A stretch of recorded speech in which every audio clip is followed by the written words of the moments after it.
Hello everyone, आज हम राजनीति विज्ञान में लोकतांत्रिक व्यवस्था का संकट के बारे में पढ़ेंगे। हम देखेंगे किस तरह से जो है भारत में ये लोकतांत्रिक व्यवस्था का संकट आया था। यानी कि संकट का मतलब होता है कि आपातकाल। जो 1975 में इमरजेंसी लगाई गई थी इंडिया में, उसको हम कहते हैं आपातकाल, और उसी को सबसे बड़ा लोकतांत्रिक संकट माना जाता है आज तक। तो हम देखते हैं क्या उसकी पृष्ठभूमि क्या थी, आपातकाल किन कारणों की वजह से लगाया गया, ये सब हम एक बार देखते हैं। जैसे कि 1970 का भारत में राजनीतिक उथल पुथल का दौर था। इस अवधि में सरकार और न्यायपालिका के बीच संबंधों में तनाव देखा गया। यानी कि जो 1970 में मतलब भारत की जो स्थिति थी उस टाइम पे क्या था, राजनीतिक तौर से स्टेबिलिटी नहीं थी बिल्कुल भी, और गवर्नमेंट और जो न्यायपालिका जुडिशरी उसके बीच में जो संबंध थे वो बहुत ज़्यादा तनावपूर्ण थे उस समय। फिर क्या होता है, कांग्रेस के भीतर वैचारिक मतभेद बढ़ गया और इसने इंदिरा गांधी और उनके विरोधियों के बीच एक विभाजन को तेज कर दिया। फिर हमारा आर्थिक संदर्भ, यानी कि आर्थिक रूप से हम देखते हैं कि क्या प्रॉब्लम्स थी उस वक्त जिसने आपातकाल लगाने के लिए मजबूर किया। तो कांग्रेस ने 1971 के चुनाव में गरीबी हटाओ का नारा दिया। यानी कि जो इलेक्शन का एक मोटो था वो क्या था कि गरीबी हटाओ। लेकिन होता क्या है कि विभिन्न राष्ट्रीय और अंतर्राष्ट्रीय कारकों के कारण 1971-72 के बाद देश में सामाजिक और आर्थिक स्थिति में बहुत सुधार नहीं हुआ। यानी कि उस समय क्या होता है कि बहुत ज़्यादा सूखा पड़ता है, जिसकी वजह से जो खाद्य संकट की समस्या बहुत ज़्यादा आ जाती है भारत में। तो इस तरह से जो लोगों की इच्छाएं होती है वो सामाजिक और आर्थिक रूप से बहुत ज़्यादा खराब हो जाती है और इसमें कोई सुधार नहीं होता है। तो इस तरह से सेकंड क्या है, इसमें इस तरह के संदर्भ में गैर कांग्रेसी विपक्षी दल लोकप्रिय विरोध को प्रभावी ढंग से आयोजित करने में सक्षम थे। यानी कि जो गैर कांग्रेसी थे वो एक मतलब विपक्षी दल उन्होंने बहुत ही अच्छा बना लिया था। फिर होता क्या है, बिहार और गुजरात में आंदोलन होते हैं, कुछ छात्रों का आंदोलन होता है, वह सब देखते हैं हम क्या था। गुजरात और बिहार कांग्रेस शासित राज्य थे। यानी कि उस समय गुजरात और बिहार में कांग्रेस की गवर्नमेंट थी। इस तथ्य के बावजूद दोनों राज्यों के छात्रों ने खाद्यान्न की बढ़ती कीमतों, खाना पकाने के तेल और अन्य आवश्यक वस्तुओं के खिलाफ और उच्च स्थानों पर भ्रष्टाचार के खिलाफ आंदोलन शुरू किया। बिहार के जयप्रकाश नारायण ने सामाजिक, आर्थिक और राजनीतिक क्षेत्रों में संपूर्ण क्रांति का आह्वान किया। कई बार आपसे पूछा जाएगा कि जो संपूर्ण क्रांति है वो किससे रिलेटेड है, तो जेपी नारायण यानी कि जयप्रकाश नारायण ने इस क्रांति का आह्वान किया था। फिर होता क्या, 1975 में जयप्रकाश ने संसद के सबसे बड़े मार्च में से एक का नेतृत्व किया।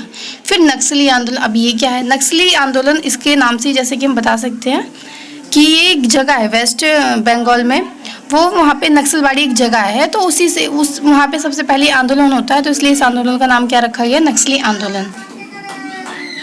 कुछ समय बाद क्या होता है कि एक शाखा उनसे अलग हो गई और कम्युनिस्ट पार्टी मार्क्सिस्ट लेनिनवादी, यानी कि ये किस विचारधारा से संबंधित थी, मार्क्सिस्ट जो है और लेनिनवादी की विचारधारा से एक पार्टी होती है जो अलग हो जाती है, CPI-ML के नाम से जानी गई। इसकी स्थापना चारू मजूमदार ने की। नक्सली आंदोलन से निपटने के लिए सरकार ने कड़े कदम उठाए हैं। फिर क्या होता है, 1974 की रेलवे हड़ताल। उस समय जॉर्ज फर्नांडिस के नेतृत्व में रेलवे के सभी कर्मचारियों की देशव्यापी हड़ताल हुई। इसकी मुख्य मांग बोनस और सेवा शर्तों से संबंधित थी। लेकिन सरकार क्या करती है उस समय, जब ये रेलवे हड़ताल होती है तो जो सरकार होती है ना, सरकार गैर कानूनी इसे घोषित करती है और इसे 20 दिनों के बाद बंदोबस्त के बिना बंद करना पड़ा। यानी कि मतलब कोई इसका रिजॉल्व नहीं होता जो ये हड़ताल होती है, और इस हड़ताल को वापस करने के लिए बोल दिया जाता है। जैसे कि हम जानते हैं न्यायपालिका के साथ संघर्ष भी ज़्यादा हो गया था। यानी कि न्यायपालिका और विधायिका में जो उस वक्त की स्थिति थी बहुत ही तनावपूर्ण थी। तो 1970 के दशक में विधायिका और न्यायपालिका के बीच एक कड़वा रिश्ता देखा गया। संवैधानिक संशोधन और इसकी व्याख्या कड़वे संबंधों का एक महत्वपूर्ण बिंदु थी। 1973 में भारत के मुख्य न्यायाधीश की नियुक्ति के मुद्दे ने हालत और खराब कर दी थी।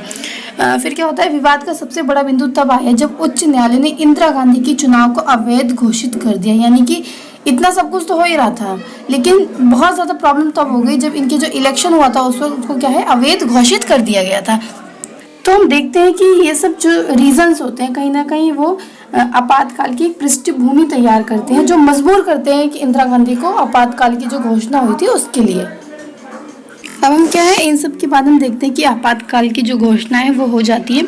12 जून 1975 को इलाहाबाद उच्च न्यायालय के न्यायमूर्ति जगमोहन लाई सिन्हा ने इंदिरा गांधी के चुनाव को लोकसभा के लिए अमान्य घोषित कर दिया। इस फैसले ने राजनीतिक संकट पैदा कर दिया और इसके बाद ही क्या होता है, जब राजनीतिक संकट आ जाता है तो उसके बाद इंदिरा गांधी जी क्या करती हैं, आपातकाल की घोषणा करवाती हैं। वो देखते हैं कैसे करती हैं।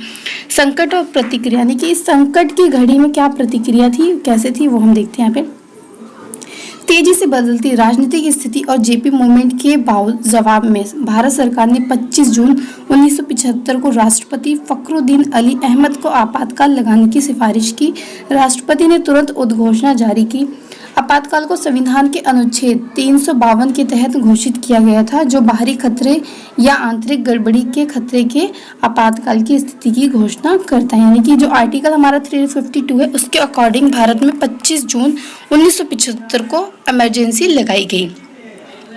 26 जून 1975 को प्रातः 6 बजे एक विशेष बैठक में कैबिनेट को इसकी जानकारी दी गई। यानी कि जो इमरजेंसी लगी कब, 25 जून को, इसकी जो जानकारी है मॉर्निंग में 6 बजे 26 जून को इसकी जानकारी दी गई थी। फिर अब इसके परिणाम, अब इमरजेंसी लगी उसके परिणाम क्या क्या हुए वो हम देखते हैं इसमें, कि प्रेस की स्वतंत्रता और नागरिकों के कुछ मौलिक अधिकारों को निलंबित कर दिया गया था। सभी चल रहे विरोध प्रदर्शन समाप्त हो गए। हड़ताल पर प्रतिबंध लगा दिया गया। विपक्षी नेताओं को जेल में डाल दिया गया। संसद ने संविधान में कई नए बदलाव भी लाए। यानी कि जो क्या होता है इमरजेंसी टाइम में, क्या होता है, जो सारी पावर होती है, हमारा जो देश एक संघीय व्यवस्था है यहाँ पे, लेकिन जब इमरजेंसी लगाई जाती है जो संघीय व्यवस्था है वो अपने आप ही क्या होती है, एकात्मक व्यवस्था में बदल जाती है। तो इस समय यहाँ पे क्या होता है कि प्रेस की स्वतंत्रता पूरी तरीके से छीन ली जाती है। नागरिकों के जो फंडामेंटल राइट्स होते हैं कुछ को छोड़कर वो सारे निलंबित हो जाते हैं। और जो विरोध प्रदर्शन इस वक्त चल रहे होते हैं जैसे छात्र आंदोलन वगैरह रेलवे के लिए, वो सब क्या है समाप्त हो जाते हैं।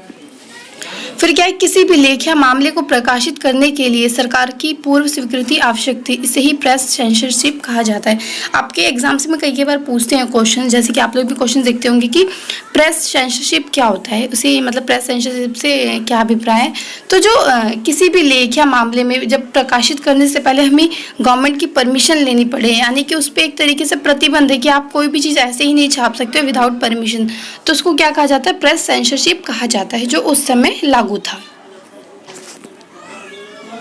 अब हम क्या देखते हैं, आपातकाल के संबंध में विवाद भी बहुत ज़्यादा थे। कई लोगों का ऐसा मानना था कि आपातकाल सही था लगाना, कई लोग कहते हैं कि नहीं आपातकाल को इस तरीके से नहीं लागू करना चाहिए था। और जो आपातकाल के समय में जो गतिविधियाँ हुई उसको बहुत ज़्यादा लोग वो क्रूर मानते हैं। तो वो सब देखते हैं क्या क्या विवाद हैं। आपातकाल के बाद शाह आयोग द्वारा एक जाँच की गई थी। इसमें पाया गया कि कुछ क्षेत्रों में आपातकाल के दौरान अतिरिक्त प्रतिबंध लगाए गए थे। यानी कि एक ये शाह आयोग है, जाँच कमेटी बिठाई गई थी, जिसने क्या पाया कि जो आपातकाल के जो प्रतिबंध लगाए गए थे वो बहुत ज़्यादा थे, उतना प्रतिबंध नहीं लगाना चाहिए था। फिर क्या होता है, सरकार ने तर्क दिया कि लोकतंत्र में विपक्षी दलों को अपनी नीतियों के अनुसार निर्वाचित सत्ताधारी पार्टी को शासन करने की अनुमति देनी चाहिए। यानी कि जो उनका इलेक्शन था वो अवैध घोषित कर दिया गया था। लेकिन क्या है, जो अपोजिशन में पार्टी थी उनसे मतलब ऐसा कहा गया कि जो पार्टी अगर पावर में आई है तो उसको मतलब शासन करने की अनुमति उनको देनी चाहिए थी। फिर क्या होता है, आलोचकों का कहना है कि इंदिरा गांधी ने अपनी व्यक्तिगत शक्ति को बचाने के लिए, देश को बचाने के लिए संवैधानिक प्रावधान का दुरुपयोग किया। यानी कि उनका जो इलेक्शन होता है कहीं ना कहीं वो अवैध घोषित कर दिया जाता है। और ऐसा कहा जाता है कि इस रीजंस की वजह से इंदिरा गांधी ने अपने आप को बचाने के लिए, अपने व्यक्तिगत हित को बचाने के लिए देश में आपातकाल लागू करवाया। फिर क्या होता है, शाह आयोग ने अनुमान लगाया कि निवारक निरोध कानूनों के तहत लगभग 1 लाख लोगों को गिरफ्तार किया गया था। अब ये निवारक निरोध कानून क्या होता है, इसके अकॉर्डिंग मतलब जिस पे शक है उसको क्या आप अरेस्ट कर सकते हैं। तो इस कानून के अकॉर्डिंग बहुत से लोग, लाखों लोगों को गिरफ्तारियां की गई थी उस समय जब आपातकाल लागू था। राजनीतिक कार्यकर्ताओं की गिरफ्तारी और प्रेस पर प्रतिबंध के अलावा आपातकाल ने कई मामलों में आम लोगों के जीवन को सीधे प्रभावित किया। इस समय क्या प्रेस पर तो प्रतिबंध लगाए ही जाते हैं। जो राजनीतिक दल के नेता होते हैं अपोजिट पार्टी वगैरह के, जो मतलब थोड़ा अपोजिट में बोलते हैं, उनको क्या बहुत से लोगों की उस समय गिरफ्तारियां भी हुई थी। तो इस तरह से जो आम लोगों का जीवन है वो भी बहुत ज़्यादा प्रभावित होता है। अब क्या है, आपातकाल के बाद हम एक आपातकाल से सबक क्या क्या मतलब हमने क्या क्या सीखा उससे, वो